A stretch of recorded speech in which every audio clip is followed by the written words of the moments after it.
هلو أنا نغم زايد وده فيديو جديد من سلسلة 30 Day English Challenge رمضان Edition اللي بساعدك فيها تتكلم إنجليش في 30 يوم بس. النهاردة هنتكلم عن السحور. تتسحروا إيه؟ فول؟ beans عدس lentils عيش bread زبادي yogurt جبنة قريش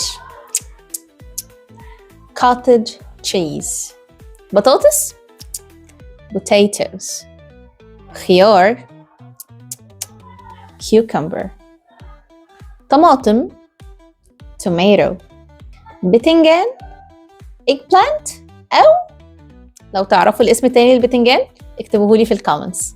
لو مكملين لحد هنا برافو وكملوا معانا عشان تحسنوا الانجليش بتاعكم في 30 يوم بس. Follow us for more. Bye bye.